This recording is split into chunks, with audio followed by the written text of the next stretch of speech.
Awesome. I think that I am going to get started, and I assume that people will just keep joining us for the next little bit, which is great. So welcome. We are the Capacity Collective, and our presentation today is on doing more with your data and building, rising, and soaring. And we'll talk about our framing with that in just a moment.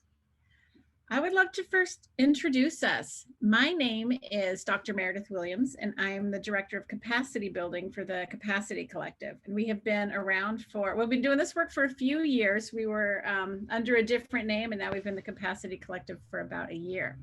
And I would love for you to meet my colleagues. I'll start by introducing Audrey. Hello, everyone. My name is Audrey Royston. I joined the Capacity Collective in December and have been loving meeting the DSK community and excited to be here with you all today. I'll pass to Heather. Hello, everyone. My name is Heather Eckert. I joined the Capacity Collective in March and I'm thrilled to be part of the team. Janae? Hi, everyone. My name is Janae Teal, and I am the Director of Data Management here at the Capacity Collective. And like my team, I am so glad you're here and that you want to talk data with us. Yeah, it can be a lonely job being the people that care about data. So we get excited when we get to talk to other people about data. Yeah, thank you all so much. You'll see that we have a couple of roles up here just to let you know how we're all going to be participating today. So I will be presenting the first part and Janae will be presenting a little later. And then we've got Audrey and Heather both monitoring Zooms or monitoring the chats, answering questions. If you're answering questions through Whova or Zoom, hopefully we can get both of those. If there's anything we can help with, if you want to answer the questions, of course, dive in and do all of that. So we're here. And Heather has the especially cool job of sharing resources. So if we talk about a resource that we have on our website, she'll be there to spread the love and share those links with you. And we also want to give a special shout out to Sarah J, who is here as our session monitor. So thank you so much for being here to support us. And thank you all very much. Yeah, oh, I also wanted to give a shout out to Heather that we met her because she came to our BSK Summit presentation last year and now she works with us. So very cool. Yeah. So glad to have you all here. All right. Just a couple of housekeeping things. No pressure on this either, but if you want, you could change your name over Zoom to tell us who you work for, or if you have preferred pronouns, just however you want to use the Zoom to be able to network with us and each other, then that's great. And let's see. Just a couple housekeeping things, because there are going to be, up to about 100 of us if everyone shows up. Then just a couple of things to keep it seamless. Please mute yourself unless you're speaking, just so there isn't too much noise, and we are recording. And just so you know, the host may mute you if there's noise coming through and you don't realize that you're unmuted or something like that. But please feel free to unmute and talk and join the discussion at any time. We're just, keeping things on mute to minimize chaos. Cameras are optional, but we do love to see you. And feel free to use the chat and the Q&A. Any questions you want to ask us if we're not getting to it yet, or if you don't feel comfortable diving in or answering the questions that we're talking about, anything. You know that it's always a bit more fun when it's discussion and not lecture. So we'd love to hear from you as well.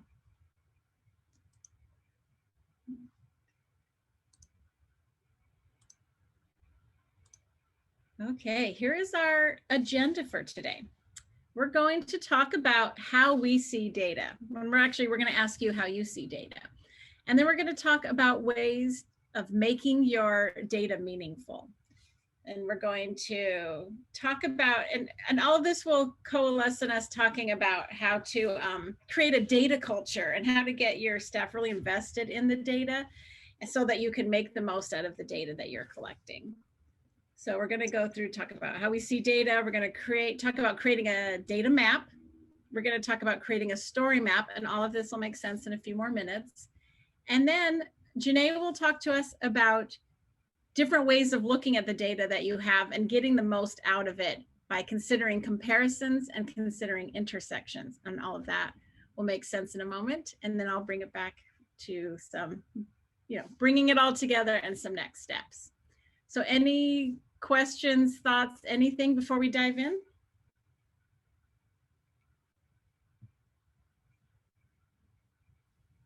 Meredith, someone's asking if the slides will be available after the session. Oh yeah, I'm absolutely happy to share the slides. If I think that they will be publicly available through BSK, through the summit. Like I think that there'll be a follow-up with how you can view the sessions again and the slides. But if not, for any reason, if you aren't able to access it pretty easily, please shoot us an email and we're so happy to share the slides with you. And we're going to talk about several resources as well, and we'll give you links to those, and we're happy to share anything that we talk about today. So that is a fabulous question. Thank you. All right, I would love to start by asking the group, what comes to mind when you think about data? Now, I think some of you are probably here, you've self-selected into this presentation because you care about data and you love data and you're a little bit nerdy like us. But that isn't always the case, especially when you have a history where data has been used as a weapon against communities, or there's a lot of mistrust for very valid reasons, right? So I would love to know, just by putting something in the chat, what do you think of? What words come to mind when you think about data? So please feel free to tell us in the chat. And that could be positives or negatives. Scary, awesome, tedious, time consuming, my favorite thing ever. Whatever applies to you, we'd love to hear it. Give people a moment to put their thoughts in the chat.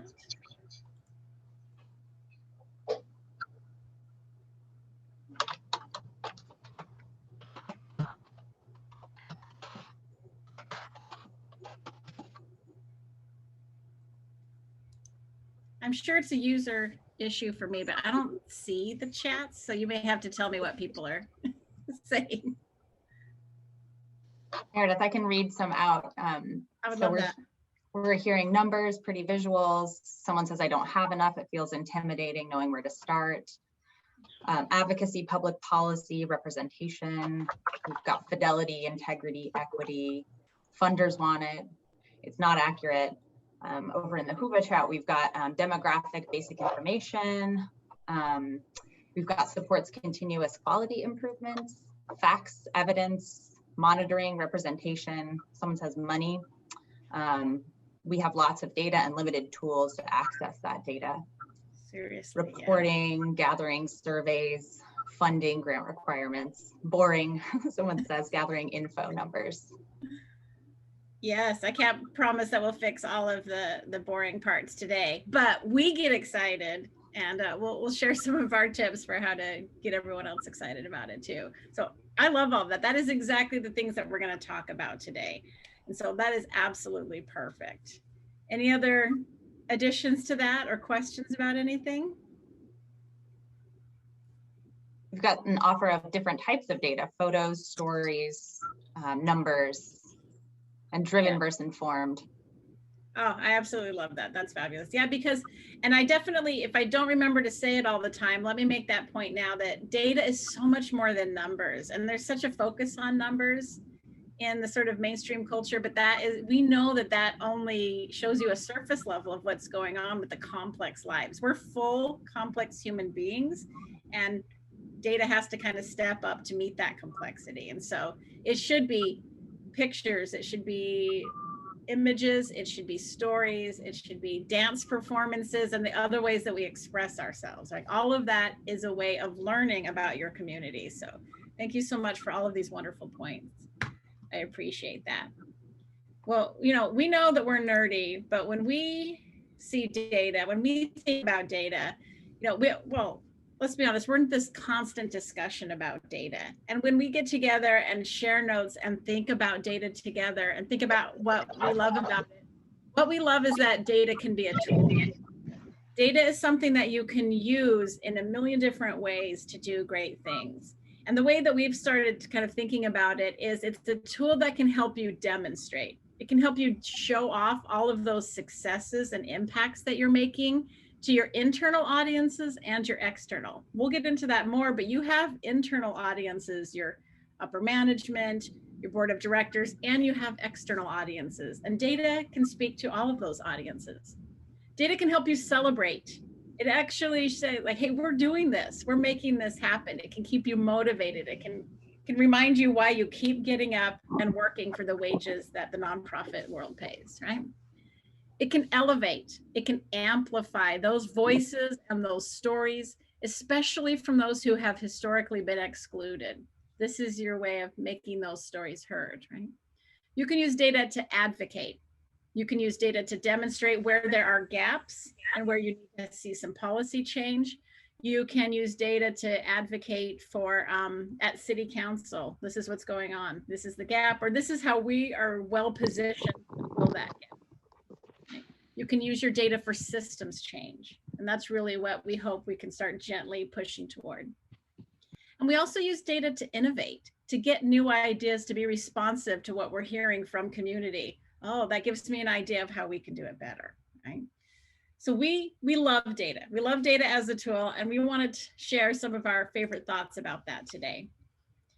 We want to talk about how when you build a culture of data in your program or your organization, your data quality, your program relationships with data, all of that starts to rise. And your motivation levels start to go up because people are seeing the impacts of what they're doing.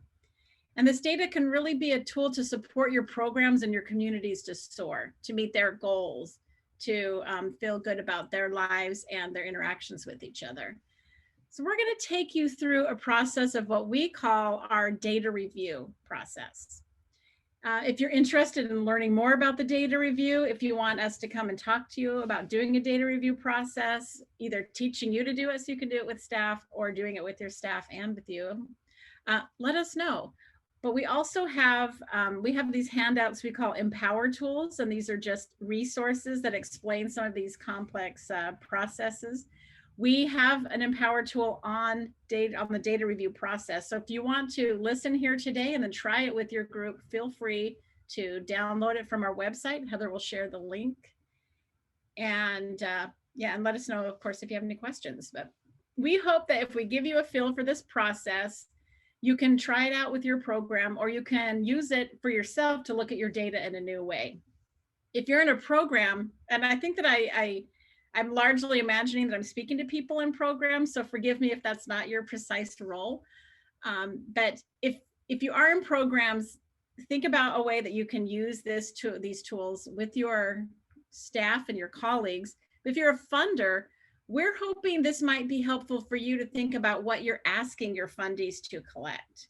In a minute, I'm going to ask who's driving the story, and should it be funders, or should funders just be part of the bigger story? Right. So we hope that we're speaking to the funders a little bit as well. So today will be partly a discussion of how to think about what you collect, why you collect it, do you really need to collect it, and partly about leveraging the power of the data that you already have and you're already collecting. Because for most of us, it's not easy to just add more. We need to use what we have. So we'll talk a little bit about both scenarios. The secret of building a data culture so that you can build, rise, and soar, the secret is to make your data meaningful, to change the narrative around data. So that it's not just a chore, because it does feel like punishment. If you're, especially I think for direct service staff who tend to be our primary sources of data collection, it can feel really painful and boring. Some of those things that we heard in the chat, right? So instead of it being a chore or a weapon that's used against community, really changing the narrative that data can be a tool. It can be a language to speak to policymakers. It can be a key to open doors to have discussions, right? So it can be a form of power that you leverage to, again, celebrate, advocate, innovate, etc., right?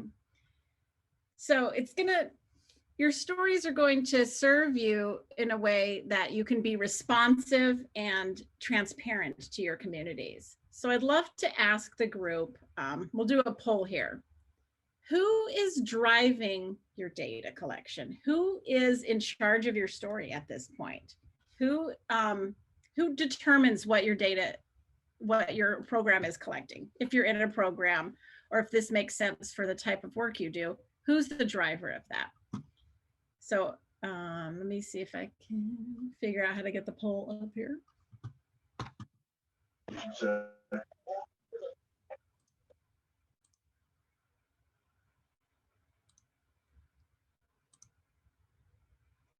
All right.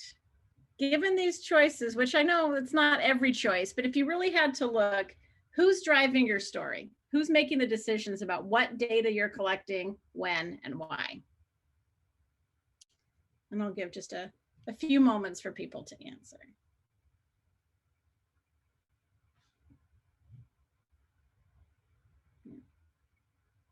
Yeah, overwhelmingly so far, funders and models, right about 89%. Yeah. Yeah, executive leadership is about, oh, I see. So yeah, it's changing on the fly really quickly, but there are lots of people who executive leadership is having some impact on what you're collecting.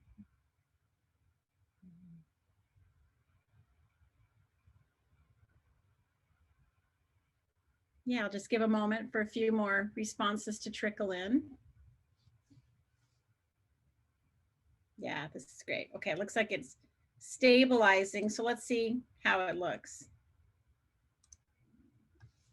Yeah, 82% of you said that your funders or your models are kind of driving the story of what data you're collecting. And I have to say that's normal. I mean, that's what we see all the time when we start working with clients, is that the funders and models have really been dictating a lot of what you collect. And of course, that's your accountability. That's how you're even able to keep the doors open, is that you have funders, and funders have expectations of what they want to hear back from you.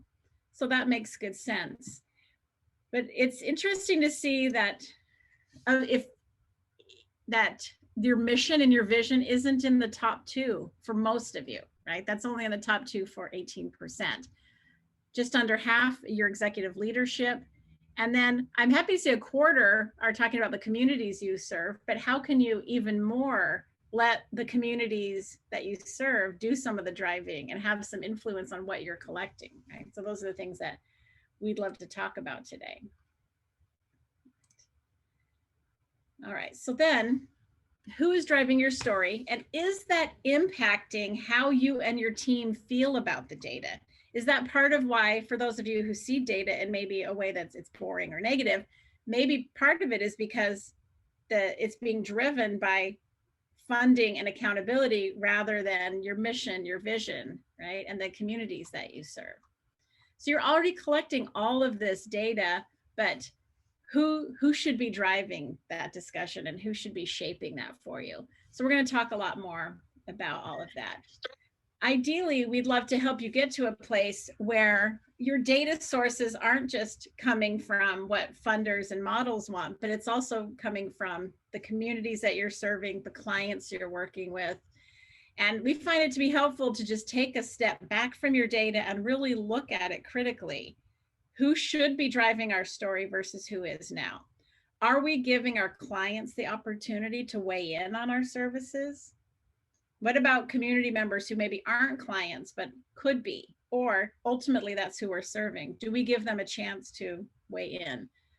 Are we giving the community space to share their hopes and fears in a way that we can see and we can hear, and we can include that in our programming? And are you listening to your staff, especially the ones who work most closely with clients? If you want to know who knows what's going on with families, talk to your doulas, your clinicians, your direct service staff. So are you systematically giving them an opportunity to let you know what's going on with families and the people that you're working with? Are you losing sight of your vision or your mission because you're worried about your funder reporting? Or are those core to your data collection? And none of this is meant to be a judgment at all on where you are, but just an opportunity to reflect on what your practices are now and how you can think about it in a different way. This isn't meant to give you a perfect formula necessarily today, but hopefully we can get you thinking about what should be your formula, what should be your balance for meeting funder requirements, but also being responsive to community.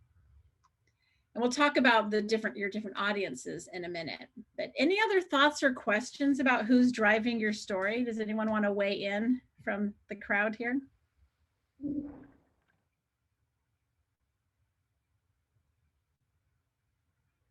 And of course, you're welcome to put comments in the chat too.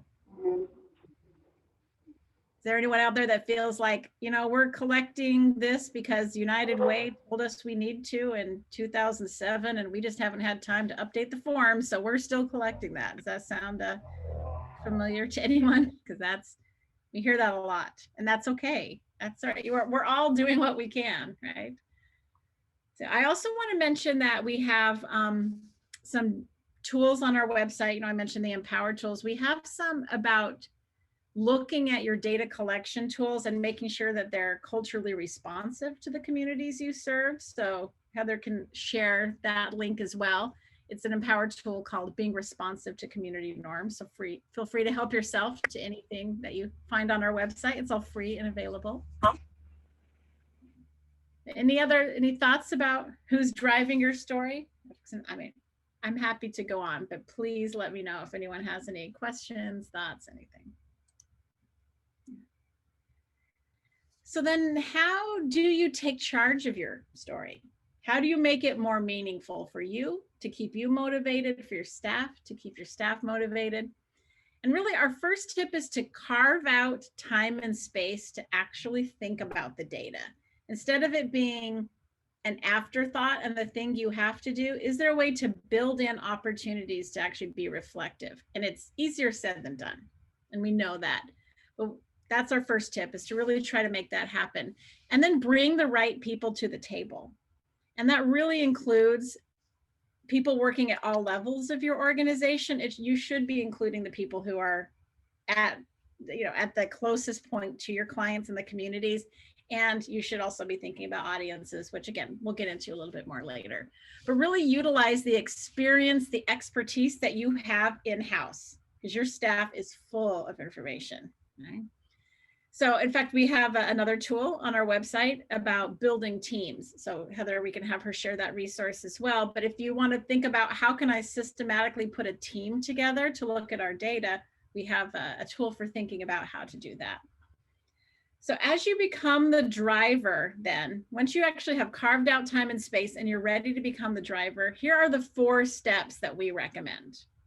We suggest creating a data map, and we'll talk about each of these, creating a story map, and then looking at the data you have now in new ways, which would be making comparisons and looking at the intersections of where your data points intersect with each other. And we'll talk about each of those in a little bit more depth, but that's our sort of roadmap for the next little bit here.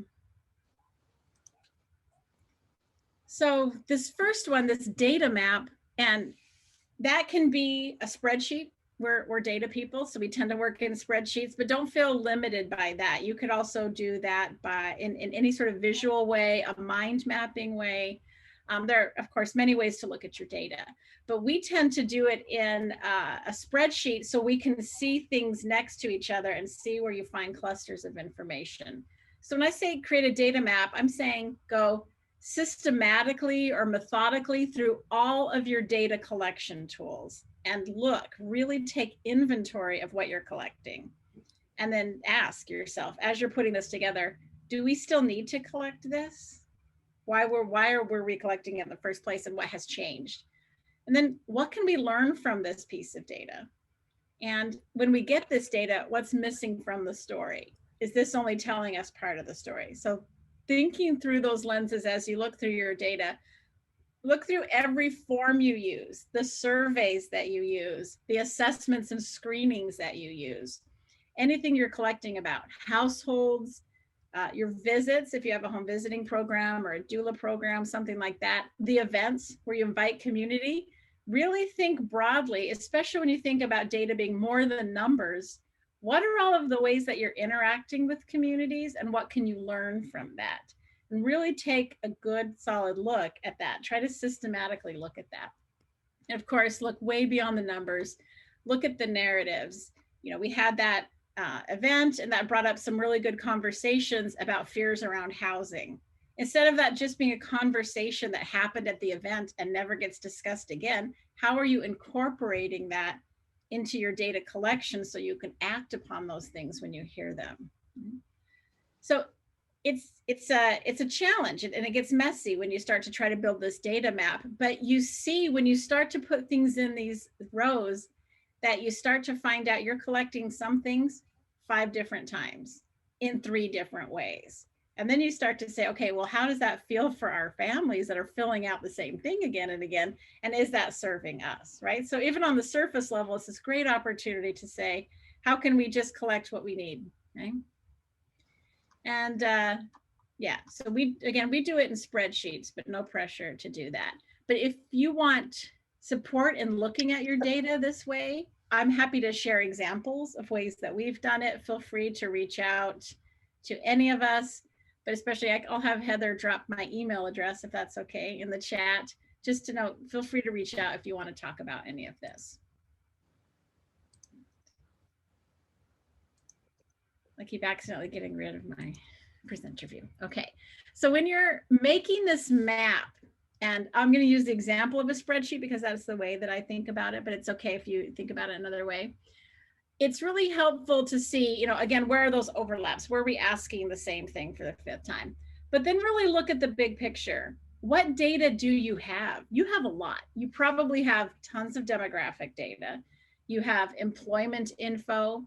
Every time you're asking people about needs so you can make referrals, you're finding out what their concrete needs are, which helps paint a picture of what's going on with families.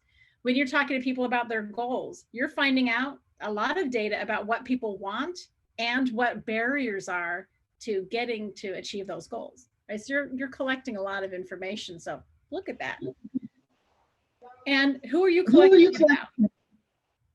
I'm so sorry, was there a comment? Okay. So, and about whom are you collecting it? You're probably collecting information about children, adults, caregivers, your staff. You probably have a lot of information about household members. You probably have you have a really robust story, my guess. For each of those data points, start paying attention to how often you're asking those questions and what that can tell you about before and after, what that can tell you about change over time because you're collecting it at multiple intervals. And then when in the process are you taking it? So what's a snapshot of what people's life looks like when they're starting the program? And then what does it look like after they've been in the program for a while? So when are you doing it? If you're giving an annual survey, how can you leverage the power of having that continuing data to tell a longitudinal story?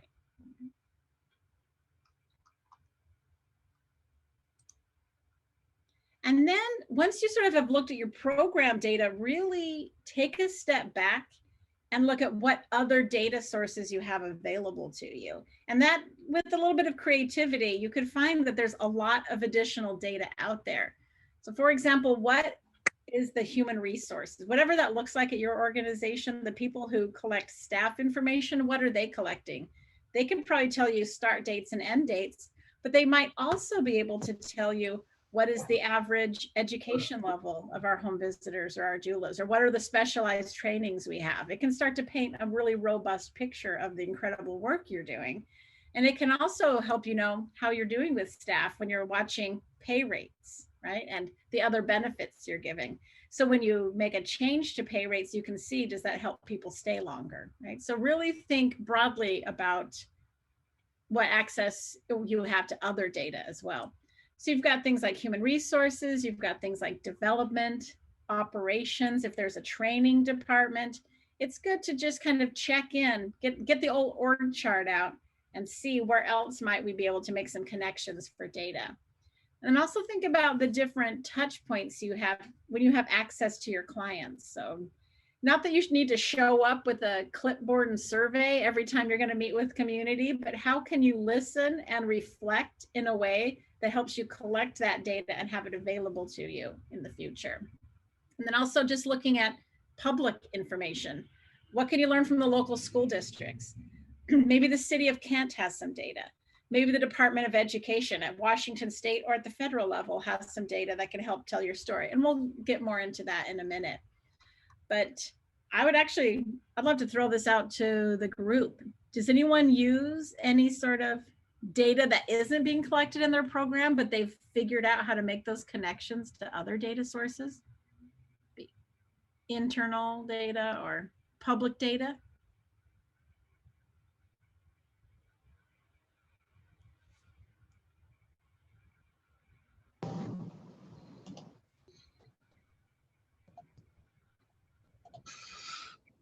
Anything in the chat? It's a quiet bunch. That's okay. Dive in anytime you want, though. No pressure. Yeah. Yeah. I also want to mention that we have a page of our website with links to just dozens of public data sources. So again, I'll have Heather share that link. And we also have an Empower tool about how to use public data. But there's a lot out there at the city level, county, state, national, international. There's a lot of data out there. And a lot of it's publicly available. And some of the websites are set up in a way where you can actually do analysis right on the website. So it's out there, it's available. Feel free to use it because it can really grow your story, which we'll talk about more in a minute.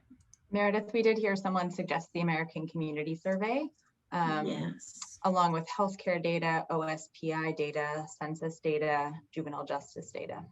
Yep, exactly. All of that is publicly available, and every one of those is linked from our website if you want that. But also, I love this. You should share with each other. This is great because those are all great data sources. If you know that you're working with people with the history of incarceration, have some of that crime information and the incarceration information available at your fingertips so you can really tell the robust story of the families you're working with. The American Community Survey, it's wonderful, and they've been doing it for a long time, and so you can look at a lot of historic data. So fabulous examples. Thank you. All right, so once you get a pretty good idea of what you're already collecting, what is it telling you? You look at this data map, what are we doing? What is the story of our program? And again, it's so helpful, though I know it's tricky, to give yourself that time and space to step back and look. Are we even doing what we set out to do? And I have to say that's one of the questions we hear most from our clients. How do we know we're even doing what we said we were going to do? So it's worth taking the time to step back and think, what is it that we wish we knew about our story?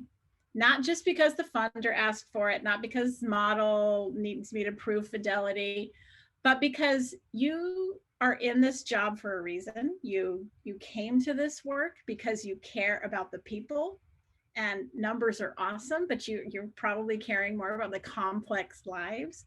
So what do you wish you could hear, and what do you wish you could tell, right? Because you want to advocate, because you know that the communities you serve are more than numbers and more than what they need. They're more than that. There's so much resilience and strength you want to be able to showcase. So these can be big questions, but you don't have to start from scratch.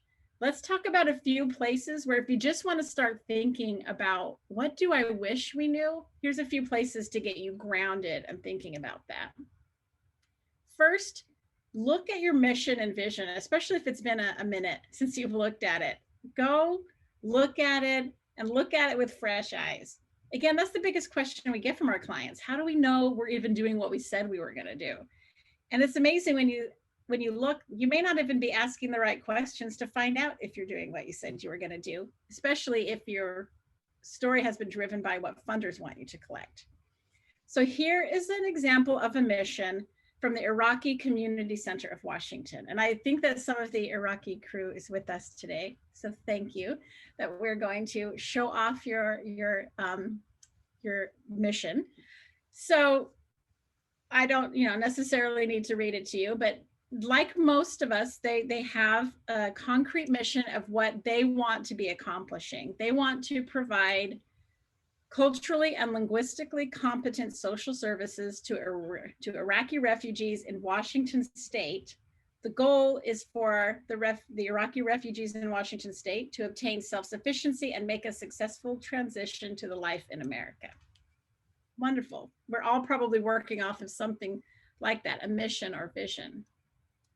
So how will they know when they're doing that, right? So this is an exercise to help you think about how can we find out if we're doing what we said we were going to do, right? So this, I just have shown it like kind of highlighting, but look for those concrete statements in your mission and vision, and then figure out how will you know when you're doing that. So Iraqi Community Center of Washington, they want to provide culturally competent social services. How do they define culturally competent? And how will they know it when they see it? How will they know it when they're achieving it? They want to be linguistically competent. How are you going to know that you're doing that when you see it? You want to know that you're helping Iraqi refugees, because maybe you find out that it's partly Iraqi refugees, but partly Iraqi families in general. And so maybe that helps you change your programming as the needs change, right? How do you define self-sufficiency? And how will you know when families feel self-sufficient? And then how do you define successful transition to life in the US? So really spending some time thinking through, what do you mean by that? And how do you know when it's happening? This is again, that sort of exercise to really think about, how will we know it when we see it? And in a lot of cases, when you do this exercise, you're going to find out you're already collecting the data you need to tell this story, but sometimes you'll have to make a couple of little tweaks, right?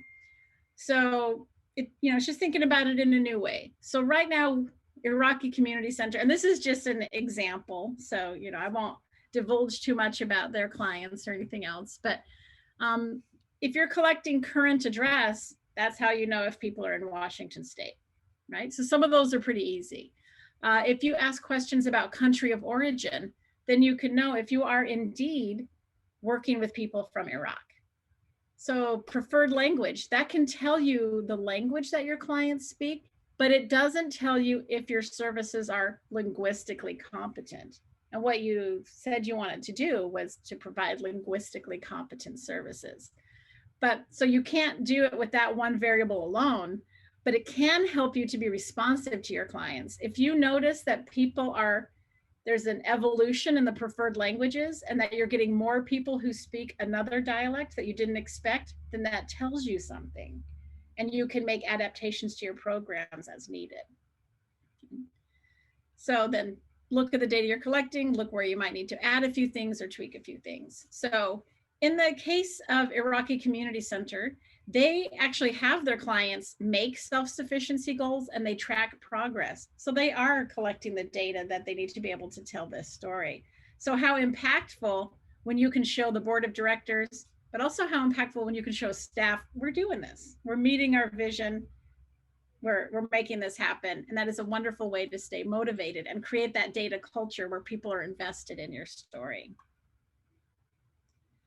So sometimes you have the data, but in other instances, you may need to supplement with a few more data points or tweak how you're measuring something. So maybe country of origin isn't enough. Maybe you also want to ask not only country of origin, but date of arrival in the US. So you can understand how long have you been in the United States and what has been the impact of that. It also tells you when people have come at particular times in our history of the waves of immigration and refugee situations around the world. You'll know, did people come during this particular wave or did they come at a different time? That's information, that's more depth and more nuance to the story. So you can do this exercise to see if you're really collecting the right parts of your story, and you can look to see if you're matching your data to your values. And that's a big part of getting staff engaged, is to align the work with the values. So this is when you connect back to your mission and vision, you're going back to your values and you're making that connection, which helps your staff and yourself to stay engaged. All right, so many of your organizations also have a theory of change. If you're not familiar with your theory of change, it's how you map out the changes you want to impact with this program or this organization. And it's a way of looking at your long-term goals. It's ideally those community level and system level changes that you want to be able to impact. And a lot of organizations map it out using a logic model. So again, if you want to see some examples, if there's anything you want to touch bases on, we can absolutely do that. But we're not going to go through the same exercise, but you can use the same exercise that we did here, that we did back here. You can use the same exercise, but do it with your theory of change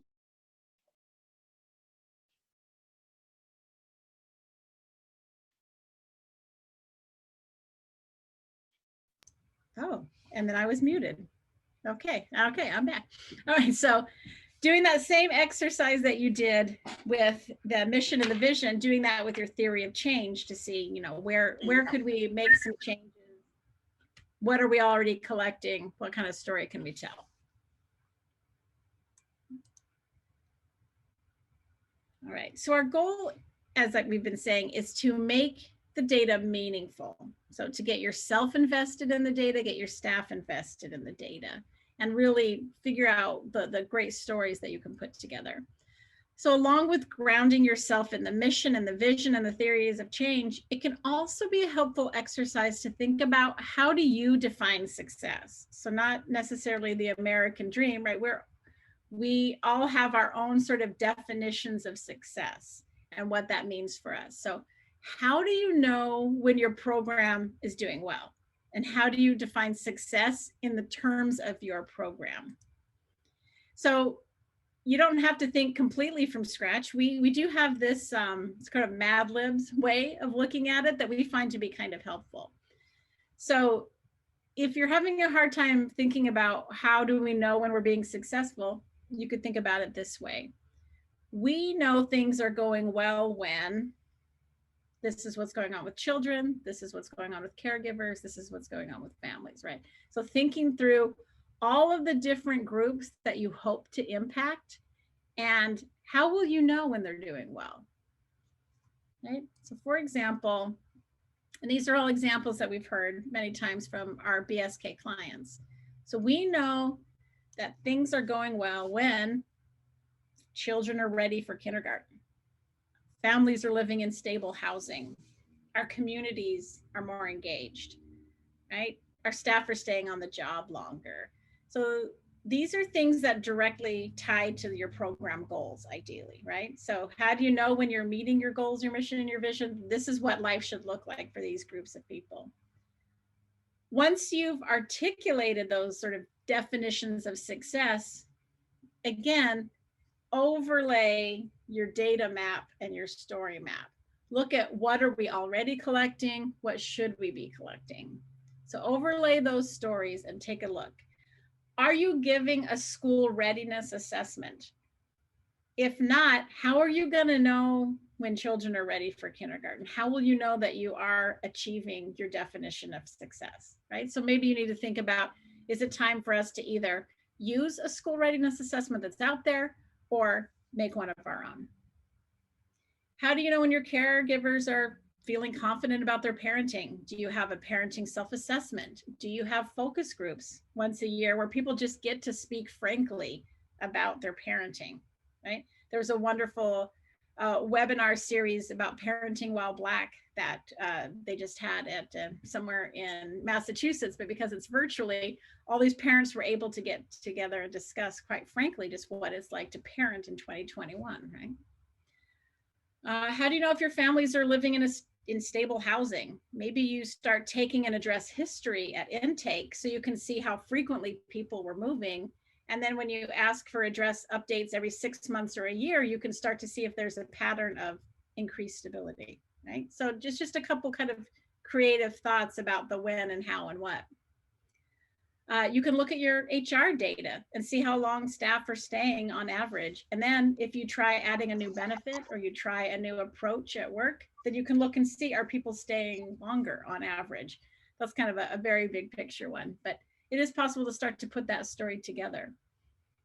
I would just want to put a note here that if you want to know if an outcome is more engaged, or if you're staying on the job longer, then that's really, there's 2 time points in there at least. You need to know what was the level of engagement then and now, so you can see if there was more engagement. You'd have to know how long were people staying on the job then, how long are they staying now? So again, you have to sort of think about the time. And I know this is a lot of information, so of course, feel free to reach out and we can talk about things in more depth. When you start getting invested in the data, when it becomes a lot more meaningful, you can really start to unlock the power of your data. And this is the part we just love, we get excited about. So you can really start thinking about who are your audiences, and those are the people and the groups, the agencies with whom you want to share your story. So the next step that we propose is that you really think through who all of your audiences are currently, but also potentially. Thinking through the lens of who wants to hear our story and who needs to hear our story. And we know that it's kind of a big ask to say, think of all of your audiences. So we like to use this chart to just sort of get us thinking and get us brainstorming. So this will look very familiar to you if you are a BSK recipient that we've been working with. We go through this with everyone. And we ask you to look at the very center, keeping your program in the center, thinking about your audiences in layers. So who are the internal audiences? Who are the community? Oh yes, who are the direct audiences, internal, community, funders, and models, right? Those concentric circles, thinking bigger and bigger. Who are all of the different audiences? And then again, who should hear our story, who needs to hear our story, who wants to hear our story.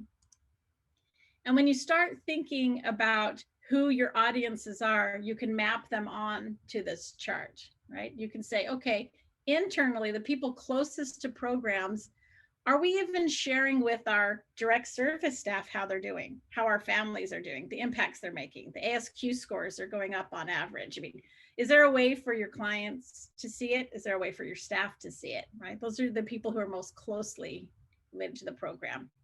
But then you have your internal audiences, supervisors, managers, directors, board of directors. What do you wish they knew about your story? What story do they need to hear? Should they hear? Do they want to hear? Community level. How are you not just extracting data from communities, but giving it back in a really transparent way? And because that's ultimately who owns the data, right? So how are you able to reflect what you're learning back to the community? And that includes prospective clients, right? Because they're out in the community trying to decide if they want to invest in your program. That's also your donors. What do your donors need to know? So they'll give you bags of money. So big pictures, what do you wish your funders knew about your story, or the models, right? And it's okay to give some of that information back. What do you wish policymakers knew? What do they need to know about your story? And I think this is where I get excited about taking it to the next level, right? So you look at all of your audiences, you think about who wants or needs to hear your story, and then you start thinking, what is it exactly that I want to tell them? What is it that they need to hear? So for direct service staff, what's going to keep them motivated, right? Your direct service staff are your primary data collectors in a lot of cases. So what's going to help them stay motivated? What about development and fundraising? What do they need to hear so they can demonstrate, celebrate, and advocate? What do current clients need to know, right? How are we being responsive to needs, and how can we show them that?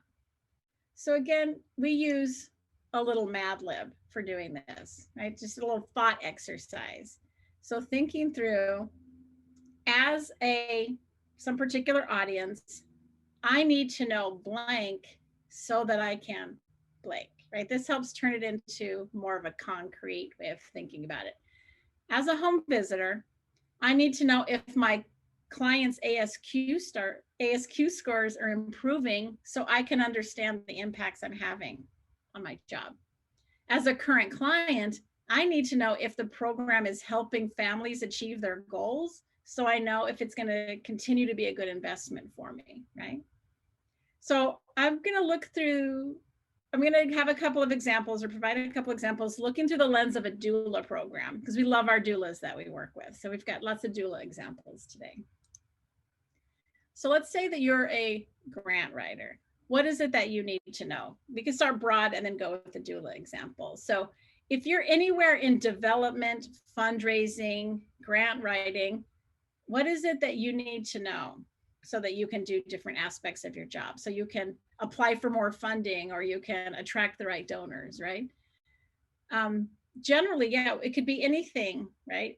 But largely it's emerging needs, gaps in service, things like that you need to demonstrate, right? So for the example of our doula program, maybe as the grant writer, you need to know, what are the emerging needs? What are people saying now that they're going to need, so that we can apply for a program that's going to start in 6 months and we can meet those emerging needs before we hit a crisis point, right? So maybe as a development person, you want to know, what are those emerging needs? What's coming next?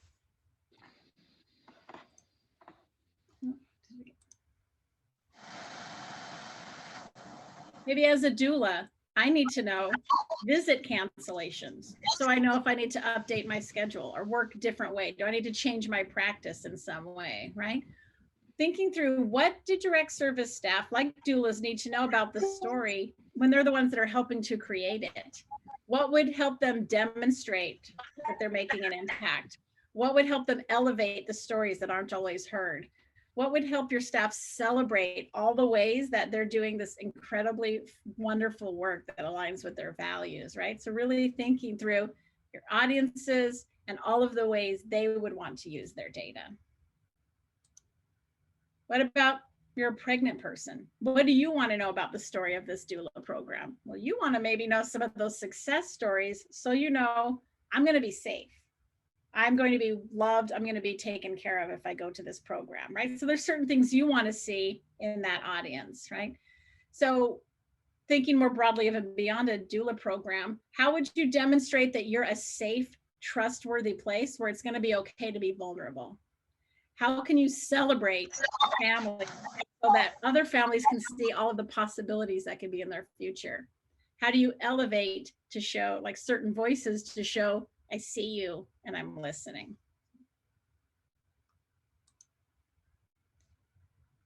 So then now you want to be able to speak to legislators, right? And that's going to be a different language.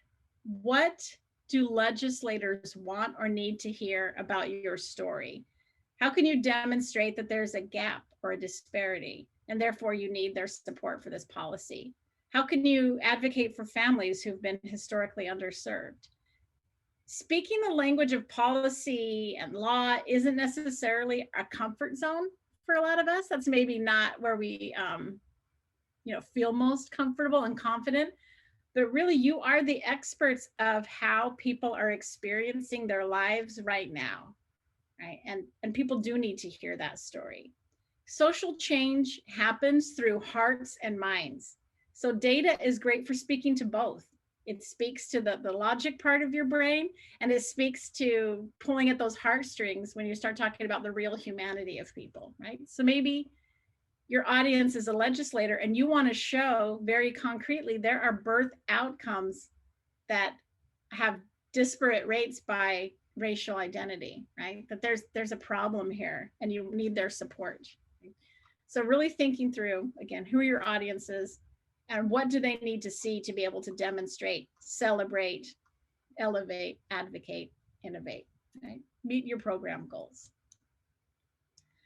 Whew, been talking a lot. All right, so we've been talking about making data more meaningful, right? So you can build a culture where staff are engaged with data, they care about your story, then your data quality and investment in the data will rise, and then you can support your communities to soar, right? That's the goal here.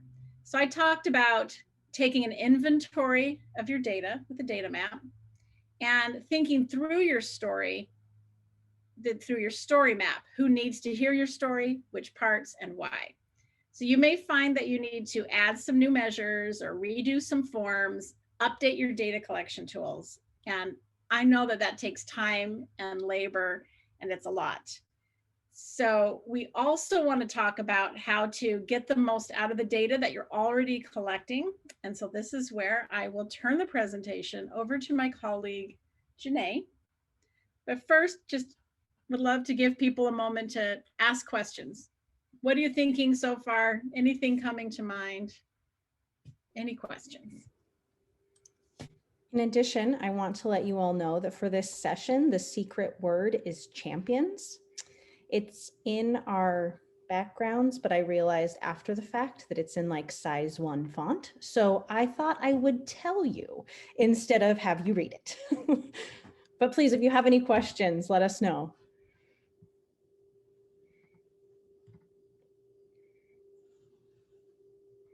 Oh, there's.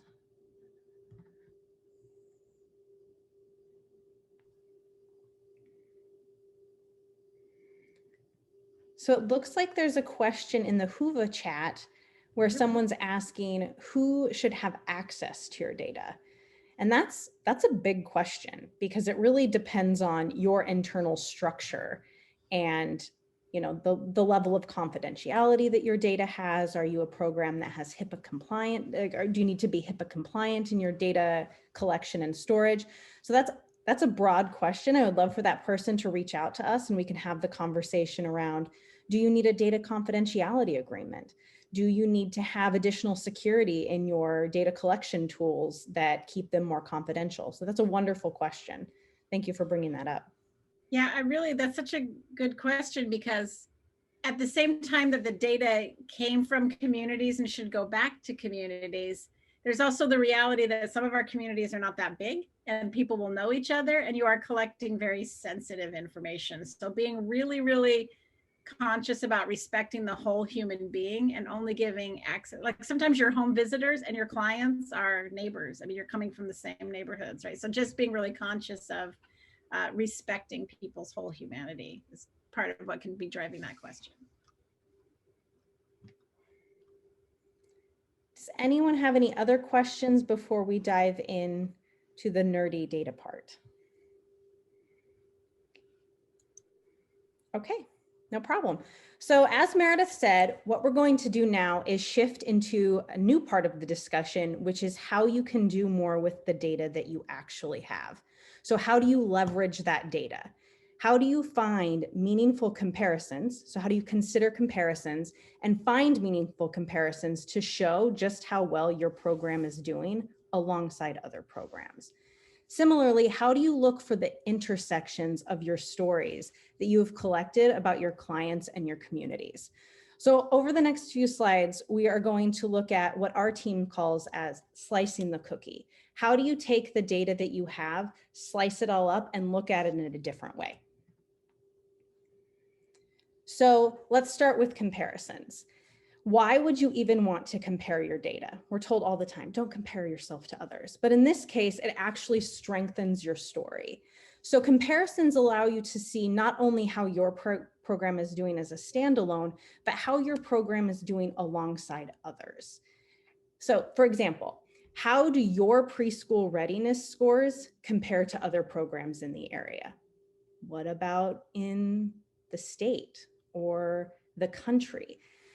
To go back to Meredith's example of a doula program, how do your birth outcomes compare to other counties, states, and the larger community, the larger nation? So using comparisons can allow you to tell your story in a much more complex way. So today, I thought that we could walk through an example to give you a bit more context on what we mean by making comparisons. So our example is, your board of directors asks, how do our C-section rates compare to the rest of the state? That feels like a really big question. And so you're not even necessarily sure where to start. But the first question we should be asking is, what do I even need to make that comparison? So in this case, what you need is you need the data point that will tell you what it is that you're comparing. So in this case, it's C-section rates. And then you need to identify what you need in order to make an actual comparison. So if you only have your data, where are you going to go find a comparison point? So how, at the end of the day, do you show your board of directors that your organization's C-section rates are competitive on a national level? Well, what I would suggest you do is that you start with your own data. And I know for some of you, getting access to your data, especially full access to your data, is not always possible. Sometimes you only get bits and pieces. Sometimes you get random exports from a database, or you only see data on your clients. So I understand if this doesn't seem entirely feasible, but if you do have access to your data, use it to the best of your ability. So we know that your organization is already collecting a lot of really good, useful data. We've seen it. We've been working with some of you for quite a while now. We know the power of your data. So you don't need to do much to take it to the next level and make a comparison. So this is just an example. This is not real data. This is just an example we put together to show some data that might be collected in a doula program. So we have 8 variables here. So you have client ID, federal race category, client gender, birth date, the birth location, so where the birthing person had their child, birth method, NICU admission, and low birth weight. So these are all very, very standard things. So what do you need to answer the question that the board has asked of you, given these 8 variables? Well, the first place I would go is birth method, because as you can see in the way that you're collecting the data, you already have data around C-section rates. So you have the data around C-section rates, and then what are you going to do with it? What are the next steps? So what we're going to do is we're going to walk you through slicing the cookie. So the first step is to assess the actual data that you have. So in this slide, you can see that I took 3 variables from the sample data and made them into some basic pivot tables. So for those of you who aren't familiar with pivot tables, essentially what we're doing here is we're making little outcome tables from the data in your larger data set. So in other words, what I did here is that I asked Excel to go pull from what data we have and tell me how much of each variable. So for example, we had 50 parents who were giving birth, we had 50 clients who reported a birth method, and we have 50 clients who reported a race status or a racial identity using the federal race category. So the data alone, looking at these pivot tables, is interesting. You've already started to answer questions, but as of right now, we're not yet comparing anything. So what if we look at the data in another way? What if we take those counts and turn them into percents? It's the same data, but it's a different approach. Does the story get more interesting? Before, we knew that you had 8 total clients who were in the category of having a C-section. Here, it becomes a percentage. Does the story get stronger? Is knowing the percent of childbirth methods any more helpful when kind of building on this story? And then the next thing is, if it's not helpful, if you're still at a place where you're not sure where the story is emerging, consider lumping your data together. Be careful when you do this. Like you don't want to lump things that are not like each other. But in this case, you have collected birth method data in such a nuanced way that you're actually able to go back and lump them together.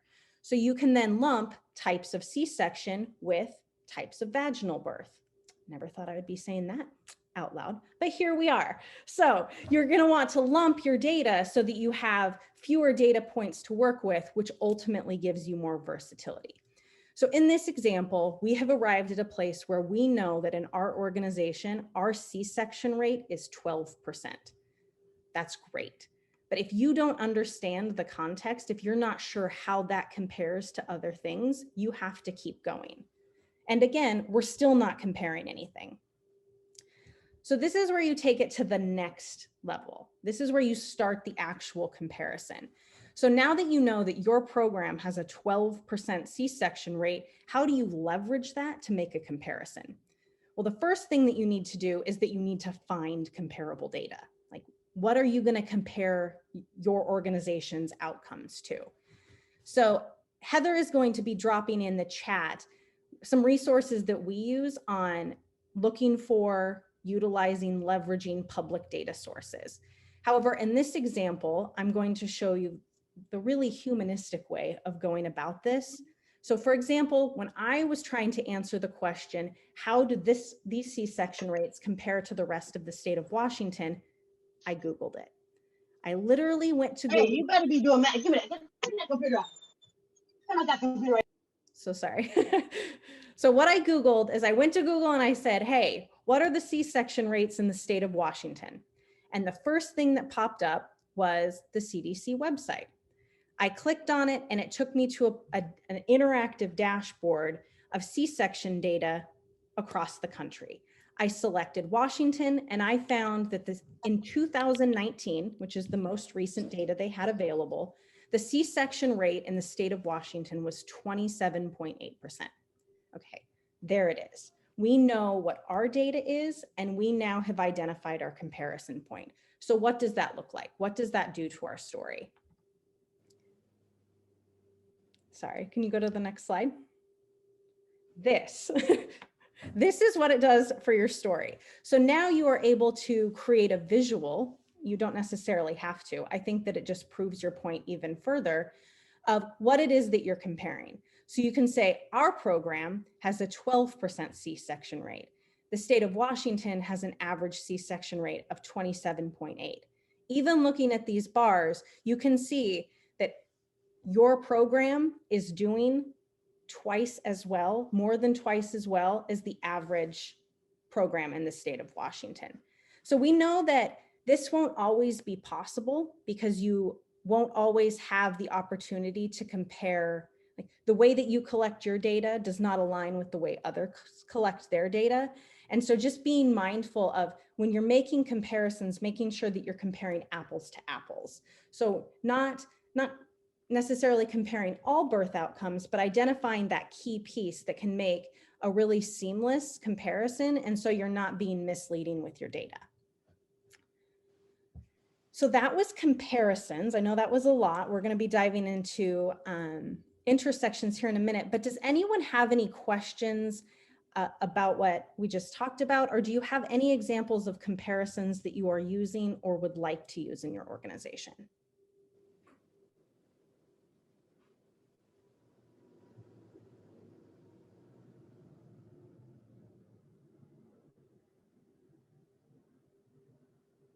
That's okay.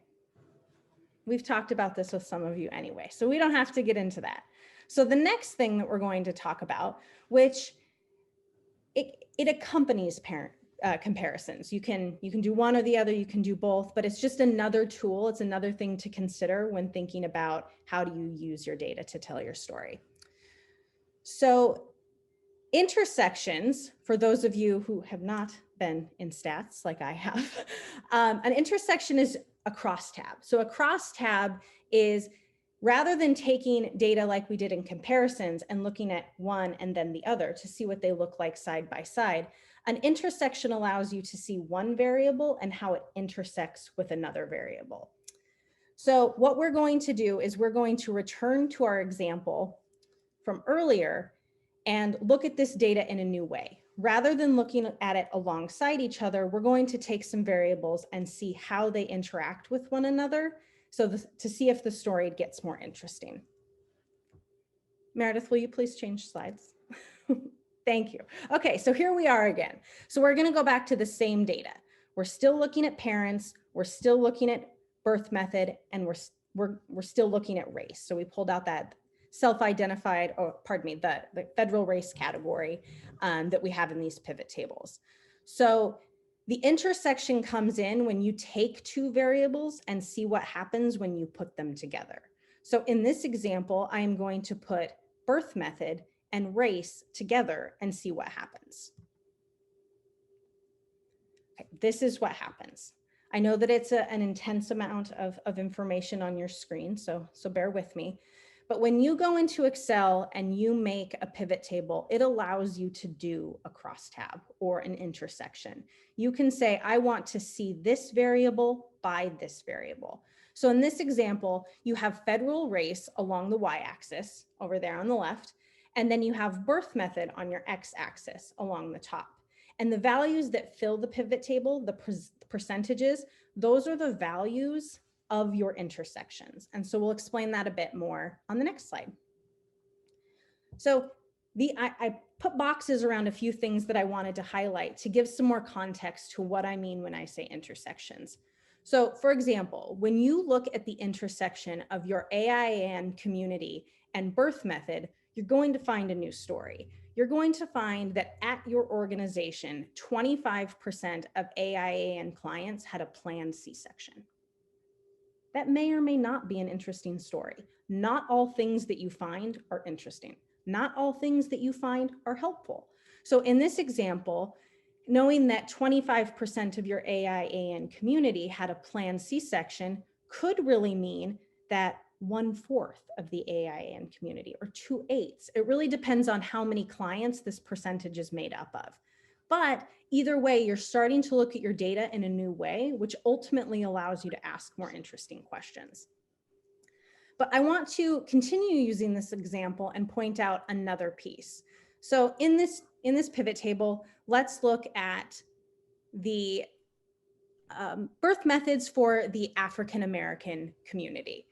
So what we see here is there's two different categories that are represented. You have emergency C-section represented and planned C-section represented. So just like we did in our earlier exercise of comparisons, we're going to combine those, because telling the full story of a community is going to be harder when you have multiple pieces. So knowing what the overall C-section rate for this community is comes from combining those data points. So if you take both emergency and planned C-section, you will find that the Black and African American clients at your organization actually have a C-section rate of about 14%. So now you've got a ton of data. Like at this point, I would have sticky notes all over my desk and I would be trying to figure out, okay, what's the story that's emerging here? So this is what we know. We know that at large, your organization's C-section rate is 12%. We discovered that early on. We now know that the C-section rate for your Black and African American clients is 14%. And then we still know, based on our CDC data, that the state of Washington is averaging about a 27.8% C-section rate. So those are all really powerful pieces of data. So what happens when all of those come together? So this is where the comparisons and the intersections meet. So we did a comparison, which led us to the ability to do an intersection, which led us to the ability to really use all those tools together to see what's happening within our organization. So this is a pretty cool example in terms of how you're able to see how your program is doing more specifically. So the example on the right is some data that I'm borrowed from March of Dimes. Again, this was a Google search. It was nothing too sophisticated, but March of Dimes tracks cesarean deliveries by race. And one of the ways that they had tracked that was from 2017 to 2019, they compiled data to show birth outcomes essentially by race. This particular chart shows cesarean deliveries by race in the United States. So because we have made the intersection and found out the C-section rate for the Black and African American community in our organization, we're again able to make a comparison. So with 14% of Black and African American clients having C-sections at your organization, and 35.5, which you'll see in that second tealish blue bar, it is 35.5%. So you've just told a whole new story. You've identified who and how and what your categories of birth method are. You've been able to count them. You've been able to turn them into percentages. You've been able to see how do those compare to state averages. You were able to narrow those down again. What's happening with specific race groups within our organization? And then finally, you're able to go back and say, groups on the national average, Black and African American parents on the national average are having C-sections at a much higher rate than they are at our organization. And that is taking you to a place where you're going to start being able to make comparisons and intersections to answer questions that you wouldn't have even considered before. So that is where I'm at with intersections, and I was going to pass it back off to Meredith to tie everything up. But before I do, does anyone have any questions? And again, I don't know if folks have joined us or left since, but I want to make a plug again that our secret word for this session is champions. So for those of you who are competing, I hope you win.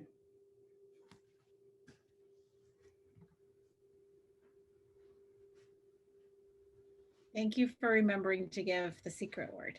It was all Sarah J. Good job, Sarah J. Thank you. All right. So to bring it all home, we're blown away every day by the incredible work that you all do to support families in King County. Like we feel like we're the luckiest people in the world that we get to even be a small part of it. And we want every program, no matter how big, no matter how well funded, to be able to share their stories. And that's not just to funders, which of course is an important part of it, but to all of the audiences that should hear your stories. We want you to have the data be driven by community, by your mission and your vision, right? So still being accountable to funders is needed, but really telling stories that demonstrate, celebrate, elevate, innovate, motivate, etc., right? We see data again as a powerful tool, and it's one worth investing in. So we would love to just make the offer. We can support you in building a data map, looking at your stories, looking at your audiences. We'd love to help you think about ways you can make comparisons and intersections. And we'd really love to help you show all of the rich, complex stories of your clients and communities. And yeah, we hope that when you build a data culture, you'll see the motivation and the engagement rise, and you can help your community soar. So thank you so much for sharing part of your afternoon with us. And really, we have about 11 minutes left, so I would love to just open it up to questions, discussion, and if anyone needs anything, we'd love to hear it. And I'll just put this plug up here while we're talking that we have a couple upcoming workshops for those of you who are in our 0 to 5 BSK funded. If you're one of our clients already, then you'd know about this, that we have these workshops coming up, which is going to do a deeper dive into some of these topics. And just a plug for our website to please help yourself to all of those free resources, anything that can be helpful. And if you have one that you find that's awesome and you want to share it, let us know and we'll add it to the website. So please, any questions, thoughts, anything, we'd love to hear from you.